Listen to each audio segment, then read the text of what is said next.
Hey guys, so today's just a mini tea of some things that have been happening on the internet. But before getting into it, social media, second channel description, any other links that you might need. Sorry if the lighting changes. I am using natural light because I'm trying to make the most of not having proper winter time yet. So the light's still being out and about during the day. And then once winter hits, I'm gonna have to use artificial lights again, which I do in the evening times, but since it's here, it's here. Also, if my hair looks wet, it's because it is. I did wash my hair right before doing my makeup. So if that is something that bothers you, then don't know what to say about that, but yes, my hair is wet. That's why it's so like stuck to my scalp. There have been a few things that I wanted to talk about that just didn't fit into different videos and just things that have happened kind of after I filmed my last video. So the first thing is Logan Paul has a podcast called Impulsive, which is a podcast where he invites guests over. Sometimes he does it just with the co-hosts that he has. Now that's a drama that I'm gonna have to get into to explain the rest of the story, but essentially he invites guests over most of the time and then the three guests interact with the person that they have invited. That's kind of the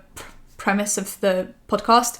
Now, what it used to be was Logan Paul, his friend Mike, and then his friend Mac. I've been listening to the podcast for a while, just on YouTube, just whenever a podcast, like an episode comes out, it's pretty chill to just play in the background. The podcast is actually pretty good. It's kind of what got me back into Logan Paul, because I genuinely, for the longest time, thought he was just as much of an idiot as Jake Paul is, and then I realized he's actually got brain cells to like rub together, so that's really cool. Mac was less social media focused, he was less LA focused, he wasn't really part of that lifestyle. He didn't really vibe with that whole thing, and he was more into just like painting pictures and just vibing, you know, just I love the vibes. But he wasn't in the know about drama happening on the internet, or you know what the new tea is, what's James Charles doing. He just wasn't in the know because I guess he just didn't care. He was like, why do I care? So he would kind of just bring in his own perspective on real life issues and then just like real life things, but I guess that's not what the podcast is about. It's more about like internet stuff. They do touch on real life issues though, but just they kind of always bring it back to like how the internet responds to that, so on and so forth. Anyway, there was a podcast that recently came out. I'm not sure which one it is, but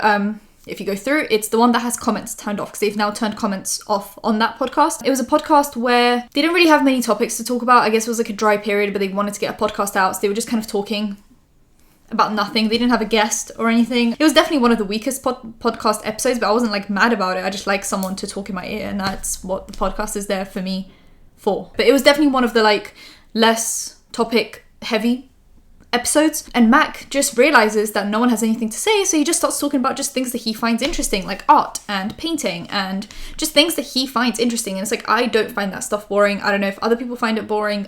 I personally don't. I just like to listen to people talk. Like I said, at that point, Mike, and it's kind of difficult because one of them's called Mac and one of them's called Mike, so it's just kind of, it's a bit of a tongue twister, but Mike and Logan Paul then kind of gang up on Mac and just kind of say that like some of the things that he finds interesting are not things that get views, which is very true. I mean, it's not, I sometimes think it's not what you say, it's how you say it. Definitely what they were saying was fine to say, but it's just how they were saying it that was the issue, if that makes sense. Because I think they could have definitely said like, hey, your interests are kind of niche. They're not things that the general public cares about. That does not make them any less interesting or any less valid. It's just, we can't use painting a picture as clickbait for a good podcast. You usually have to use some kind of like internet-based topics to bring in a wider audience. So that's kind of what the conversation was about. Apparently after the podcast, they always, after every single podcast episode, have a briefing where they just kind of talk about what went well, what didn't go well, and obviously that podcast didn't go well. They still put it up, which at that point, I understand trying to get content out a lot, and I do understand most YouTubers will sometimes put out content that is just not good. Like sometimes we put out videos where we're in the bad mood and we say some outrageous stuff, and then we just put it up because we're like, oh, well, I already edited it, it goes up, and then you regret putting it up because you're like, I could have just like refilmed it on a good day, you know? So it's just like, I kind of get both sides of things. Like they shouldn't have posted it. It would have spared them some stress. But also at the same time, I do get the YouTube mindset of having to get content out there once you like start working on it. Anyway, so apparently after the podcast, they have a briefing where Mike actually apologizes to Mac and just says, hey, I've been having like an awful day. They're all long-time friends, right? Like Mac and Logan have been friends since childhood, and then Mike has been around there for a few years. So Mac and Mike have been together in the same house for a few years. I'm assuming it's not like a toxic environment. I mean, I don't know, but it doesn't seem like it's a toxic environment in there. So I think people just got a bit sensitive about nothing. But isn't that just the internet as a whole? It's just people getting mad about stuff that doesn't actually matter, which then dilutes the stuff that we should actually be mad about. Isn't that just the internet? Love to see it. Anyway, So recently Mac actually left, and that was his decision. He actually sprung it up on them. He said, hey, I'm going back to Cleveland because I want to just focus on my art. Perfectly fine. No one has an issue with it. And they bring in George, who is another guy they've been hanging out with, to be the third co-host. And people are going crazy. They're like, what is happening? You guys kicked Mac out. All of that stuff. Obviously, they turned the comments off on that podcast where they were kind of going off on Mac because people were just getting really toxic. Apparently, they were, mocking Mike. I've been seeing so much negativity to do with Mike in the comment section. I get he's not everyone's cup of tea. It's a hard pill to swallow here, right? Just handing it to people. I know it's not the people that watch my videos that think like this, or at least I hope that you guys are not people that think like this. I don't know, I've never seen comments like that in my comment section, but if you don't like someone, you can choose to not watch their content. If you don't agree with someone's opinions, and you are the kind of person who can't accept the fact that other people have different opinions, you can exit out of a video. As long as the opinions aren't homophobic, racist, sex, like stuff that is genuinely problematic. And I don't mean someone not liking your fave YouTuber. That is not a problematic opinion. That is an opinion. If someone does not have a problematic opinion, and you don't agree with their opinion, and you don't think you can get over the fact that you don't agree with their non-problematic opinion, just leave. Like, that is just the tea. That is just... And I think because like, there's that joke on TikTok that's like, you are the main character of your movie. It's like, you know how you always feel like you're the most important thing in the world because you are living inside of you, so you're like the main character of your storyline, right? That's like, psychologically, we're the main character of our storyline, so we always think that, like, what we're going through is the universal experience. For example, I have 600,000 subs, right? Almost, whatever it is. I get X amount of views per video. Now, if I get 500,000 views on a video, right? And I get, 20,000 likes. And then I get 50 comments, 100 comments, even 1,000 comments saying, I don't agree that you said that the color blue is the best color. And now I expect you to change your opinion and say that red is actually the best color. I'm not going to do it. I'm not going to change my opinion to make you happy, because there are many other people who are okay with my opinion, or are also okay with the fact that we're allowed to have different opinions. Now, I'm not going to adjust my opinion to make a minority of the comment section happy. Also, what I've recently realized, I always try to make everyone happy, right? I'm always like, oh, how can I make every single person watching my videos happy? And it's just impossible because everyone has different opinions, right? So if I were to adjust my opinions to match the opinions of my audience, I couldn't do it because everyone in my audience has different opinions. So who do I match the opinions to? Like, one person saying their favorite color is red, one person saying it's blue, and one person is green. Now, who do I go with? Do I go with the majority and go against what I think? Do I go with the minority to make them feel better? Do I go with, I don't know, like, what do I go with? Because at that point, and I'm not talking about problematic opinions. That is a whole separate topic. Like, that is a whole separate issue. I'm talking about just expressing opinions on the internet. And that's essentially what the whole podcast clip was about that they were talking about. It was, they're not going to change who they are or what they think. They're not going to kick Mike out because a minority of their audience doesn't like Mike. Because that was what it was. They get, 500,000 to 1 million views a podcast. I'm pretty sure it's like in the hundreds of thousands, right? They get, 20, 30,000 likes per podcast. And then there are maybe 500 comments saying, we don't like Mike. There are 500,000 people watching the podcast, 20,000 people giving it a like, and then 1,000 people saying, we don't like Mike. Who are they going to listen to? Are they going to listen to the 500,000 people and 20,000 people that clearly enjoyed the podcast? Or are they going to listen to the 1,000 people that are saying, get rid of Mike? No, it's like, that's a minority opinion right there. That's not the majority vote for this thing. But because they have a very strong opinion, they're the one actually expressing it in the comment section. Because how many times do you realistically leave a comment saying, I had no issues with this video? No, most people have very strong opinions about negative things, not positive things. I'm usually way more passionate about a negative opinion than a positive opinion, which also is something that I should probably change, and most people should change. You should probably be more passionate about a positive opinion than a negative opinion, because that would make you happier in the long term. I don't know if I'm making this clear, if that makes sense. Like, they're not going to kick Mike off the podcast because 1,000 people don't like him, because then there are 25,000 people that enjoy the podcast the way it is. So why would they adjust the podcast for a small group of people when they can just leave it the way it is because it's clearly working, right? That's what the podcast was about. Then they also, on that podcast, they also had Alex Warren as a guest, and he used to be in drama because people said he was trying to copy David Dobrik. His voice sounds very similar to David Dobrik, and the way he laughs and phrases things sounds very similar to David Dobrik, and he makes very similar content to David Dobrik, but it does not mean he's trying to be David Dobrik. It's like there were a lot of drama channels before I came along, and there were a lot of commentary channels before I came along, and I came in making very similar content to them because there's only so many topics you can talk about, and I probably sound similar to someone else who makes drama/commentary content, but I'm not trying to be them. We are simply just making similar content, and we are similar people. And then he said like the toxic stuff that came his way when that was happening, when it was literally a non-issue. Like David Dobrik at no point said, oh my god, like I hate this Alex Warren kid, I hate him, why is he doing that? It was people taking it upon themselves to make this kid's life miserable because they liked David Dobrik and didn't like the fact that someone else sounded like him. Is that even a problem? Like, is Alex Warren doing something problematic with that? Why are we not focusing on people actually doing problematic things, and why are we hyper-focusing on people doing nothing wrong? What I've also realised is, and that brings me on to the next topic, which is Jeffree Star. Jeffree Star has been in a lot of recently, and he's now been doing like giveaways on Twitter using like the Cash App thing, where like if you send him a Cash App, your Cash App username, he'll pick a few people to send money to. I'm not going to talk about my opinions on him sending money. I'm just glad he's sending money to people. Like whatever my opinion is on that, on why he's doing it, doesn't matter because people are getting money, right? Like at the end of the day. But what I realized is a lot of people that were shitting on Jeffree Star 2 weeks ago, a month ago, yesterday, saying, oh, he's racist, he's all of these things, he uses slurs, he doesn't give proper apologies. All of those people that were saying that are now putting their Cash App under his tweet.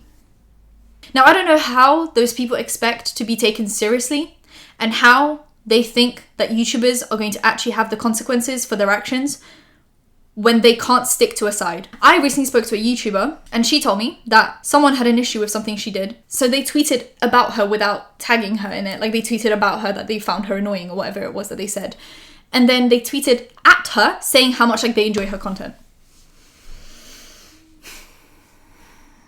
Most of the time what I've realized is people aren't actually angry. They just want to be a part of a group. They want to be a part of a group mindset. They want to join something. And instead of focusing on the stuff that's actually an issue, they focus on non-problematic people. Another thing is, what I've also realized is people will have a go at someone for doing something not huge, nothing crazy, maybe spoke out of line a little bit, but then they will still support their faves who have said slurs and didn't apologize for them because they're their faves. And there's like a bias. I've spoken about this before. I've realized there is a group of YouTubers who are untouchable. They can do whatever they want without ever actually apologizing, and none of their fans will ever acknowledge the fact that they are doing that. But someone else that they watch will express an opinion they don't like, and all of a sudden it's cancelled, unsubscribe to them, but yet their fave said slurs that they never apologized for. Make it make sense. Make cancel culture make sense. 2020. Just before the year ends, let's just try and make cancel culture make sense. I feel like it started out being very good. It was a way to hold people accountable for really things that they've done. And now it's just become, it's been a slow news week. Let's just cancel someone for saying that they like blue and I like green. So that's something that I just can't agree with, and I have to make their life miserable. Now, on the lines of also cancel culture, Teo Cruz, he was like a musician. He was recently on TikTok and he started making content. You know how Jason Derulo and all of them are starting to get on TikTok to promote other stuff because TikTok is blowing up. And he was essentially bullied off the app. A musician, someone who is part of one of the most difficult industries to be in the world. One of the most toxic, hateful industries to be in. Behind the scenes, I'm assuming, because a lot of musicians come out and then they say how awful it is behind the scenes. And kids managed to bully him off the app. Apparently at first he kind of like leaned into the hate, which is what most people do. You either respond or you give it attention, and then you end up realizing that that's what they want. When you're not actually problematic and people are giving you shit, they're not giving you shit because they actually want an apology from you. They're giving you shit to get a reaction out of you. That is literally, if you're not a bad person, then don't lean into the hate. It's the worst thing you can do. He put on TikTok saying, never in my life have I had a more negative experience than the past few days on here. Take care of your mental health and be kind to each other. To those that have love for me, thank you. This community is not for me. I don't think social media is for anyone, quite frankly. I think psychologically, Social media is not good for anyone. Then he posted on Instagram saying, thanks to everyone sending me supportive messages here and on Twitter. I'm definitely not going back on TikTok anytime soon. My body was shaking and I had thoughts. I pride myself on being mentally resilient to the fact that I felt that way shocked even me. Some users posted hateful, mocking videos which spurred a feedback loop of negativity where more and more people began to join in on the mockery and hate. My intention was to make some fun videos and interact with my fans, but some, whom I won't mention, were averse to that. For my own mental health, I would rather be where I'm welcomed. For now, TikTok is not that place. Social media shouldn't be like this. Sadly, it is. Dixie actually tweeted out saying, you guys bullied a legit music artist, which is known for being one of the harshest industries, off TikTok in under a week. What? Just be nice. Is being top comment worth it? Will that help you sleep at night? You are literally causing mental and possibly physical harm on another human being. Does that feel good? And also, there was just a bunch of, I guess you could say, misinformation being spread. I think if you guys watch The Social Dilemma on Netflix, they said that fake news spreads 6 times faster than actual real news. So a lot of YouTubers are subject to misinformation being spread, and there is just no way that you can clarify that without bringing more attention to the misinformation that is being spread about you.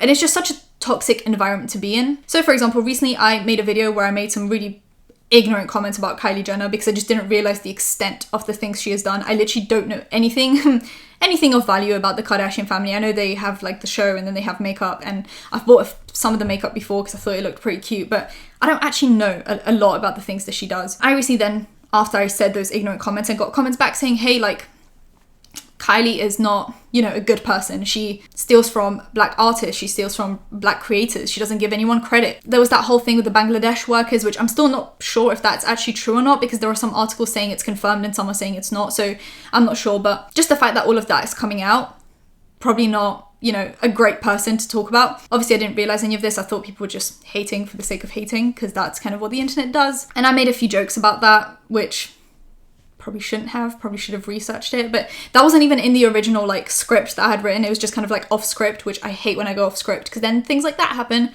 and people let me know, and immediately I took that clip out of the video. I immediately let my fans know in a pinned comment that that was not okay. I clarified exactly what I meant through what I said, put some context in there, and apologized for what I said. I then went on Twitter the next day, did the exact same thing, replied to a few people. And to this day, there is misinformation being spread that I have not apologized when I have. So I kind of get the whole thing of at some point, YouTubers just don't really know what to do. Of course, what I said was wrong. And of course, I'm sorry for ever saying that and upsetting people and making it sound like the stuff that Kylie has done, mainly to black women, is acceptable, because it's not in any way, shape or form acceptable. But to then spread lies about me and say that I haven't apologized when I have, immediately, the moment it happened, is outrageous. People don't realize how quickly they can ruin someone's career over literally lies. Then there was the comments I made about Dixie apparently faking seizures, which when I said, who f***ing cares, I was angry because people are taking anonymous DMs and making them out to be tea when it's not tea, it's not drama, it's embarrassing. And then I had a few disabled people, even a few people that have seizures, saying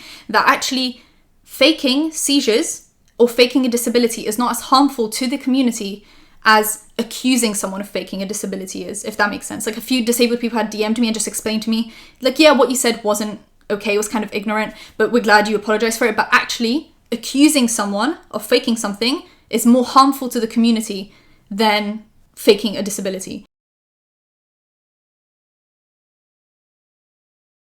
Disabled people get accused of faking stuff all the time, mainly when their disability is not visible, which I did apologize for. I would never invalidate someone's disability or mental health issues. To this day, get comments saying that I still haven't apologized for what I said, when I have, literally immediately as the thing happened. I immediately acknowledged my mistakes. So I forgot to mention that I was also recently accused of only blocking people of color during the situation that I apologize on Twitter and stuff. Here are the display pictures of the people that I blocked. There is literally no way for me to know what race they are or what gender they are, who they are, what age group. What I do know is that I try to look for people where I can actually tell from the display picture what race they are, and usually I reply to women of color, mainly black women, who are the most affected by the Kylie Jenner comments. And I try to have conversations with them rather than having conversations with people hiding behind anonymous accounts to essentially bully you and harass you. I would never only block black people or people who are directly affected by my words. Misinformation spreads all the time. I'm not surprised that Teo Cruz is off TikTok now, because it just seems like such a harmful environment to be in. And yeah, I think social media is just something most people need a break from every now and then, because it's just tiring. It really is. So Dixie tweeted that. I think Logan Paul also spoke about that. He's spoken about, you know, the toxic comments he gets, and then he also spoke about the toxic environment on TikTok and the reason why, you know, they literally bullied a musician off of the app. Like, what point are we getting to on social media? What is the end goal with all of this? Is it to literally just bully everyone off social media? Because I don't think I'm an awful human being. I don't think Tayo Cruz is an awful human being, unless, once again, I don't know stuff that he's done. But from what I know, he stayed pretty quiet and then he just jumped on TikTok and completely bullied off the app. I don't think he's an awful human being, but you bullied another average person off TikTok while keeping people that use slurs on TikTok. Most of the top creators on TikTok have said racial slurs, have been sexist, homophobic, and they're all getting millions of likes. They're all fine because they're people's faves. But Tayo Cruz, just vibing on TikTok, bullied off the app. It just makes no sense to me. It makes no sense to me how the internet works nowadays. Dixie also posted a TikTok where she basically exposes Griffin for actually cheating on her, which is crazy because he made a diss track where he said that she lied about him cheating on her. And then she just posted all of the proof about him cheating on her. So that probably wasn't a good thing to do, Griffin. You should have just really sat there and ate your food. This could have all blown over if you had just let it, you know, blow over. Next thing is, Tati is actually selling her LA house, which means that the move to Seattle is like a permanent thing. When she first moved to Seattle, I thought it was one, temporary, that she wanted to like be closer to her family, but two, I thought it would be like she would bounce back between Seattle and LA to do some meetings here and then, you know, bounce back and forth. But she's actually selling her LA house. So there is an article on E! saying YouTube star Tati Westbrook's LA home could be yours for $4 million. Go inside. Her house looks stunning. It's just basically saying that it's in Sherman Oaks, that kind of thing. It's got 5 bedrooms, 7 bathrooms, gourmet kitchen, movie theatre with 9 seats, an outdoor pool, a guest home, and of course her beautiful beauty room, which isn't in those pictures. I don't know why. Maybe she just took everything with her. They also then talk about the fact that Tati's put the house on the market, so it's kind of unclear where her and her husband are planning to settle down. But last December, she gave 2.6 million followers some insight. So she said there's no place like home. She wrote on Instagram, Seattle, I'm back and I'm here to stay. Earlier this year, the YouTuber revealed that she still wasn't living in her LA home. In June, Tati broke her silence about how she allegedly felt manipulated by Jeffree Star and Shane Dawson over the James Charles drama that happened in May 2019. I was tormented with subtweets and innuendos that there was a huge drama around the corner. She said in a video at the time, I felt that I was a liability to Shane and Jeffree and that I knew too much. So I put all of my text messages and other files on a hard drive and told a few people that I was afraid for my life and had given everything to my lawyers. I was hoping that information would leak as I thought it might keep me safe. It's crazy that once again, you know, she did say that she felt unsafe and now she is selling her LA house. She could potentially buy a different house in LA because I do still think that she's going to need to bounce back between Seattle and LA if she plans on keeping up her brand or even YouTube. She is going to need to bounce back between LA and Seattle. So she could just be buying a different house in LA. Maybe a cheaper house, something smaller, just as like a holiday home. But I think she's staying in Seattle and I think she's actually afraid to come back to LA, which is really sad. Also, a few people are wondering what's going to happen to her YouTube channel as well as her brand. Her brand is thriving because of her YouTube channel, but now that she's not posting on her YouTube channel, how is she going to keep up her brand? Also, is she planning on keeping up her brand? Is she planning on coming back to YouTube? I want to see her back on YouTube. I think before all of this drama, she was genuinely one of the most unproblematic people. And once again, we go back to bullying unproblematic people off the platform. She made one mistake, and I bet she lives with that mistake daily. Every night, she thinks about that mistake that she made. Whereas Jeffree Star and Shane Dawson are still on the platform. Shane Dawson is going to come back. He's going to make a documentary. All of his fans are going to swarm him again, and he's going to become the granddad of YouTube once again. Jeffree Star is still selling his palettes. People are still buying his stuff. People are still watching his videos. And Tati, probably the least problematic one out of the three, has now been bullied off the platform for one mistake that she made. Throughout a whole decade that she was on YouTube, she didn't do anything problematic. And this one thing that she did was the thing that got her kicked off the platform. I think it's crazy. Can we stop bullying good or even just like average people off the platform while also giving a platform to bad people? And that is it for today. If you guys enjoyed the video, give it a thumbs up, comment down below anything you want to comment down below, and subscribe because I post videos every time something happens. So hit that bell. You'll be notified when that's happening. Social media links, second channel, and any other links in description. I'll see you in my next one. Bye guys.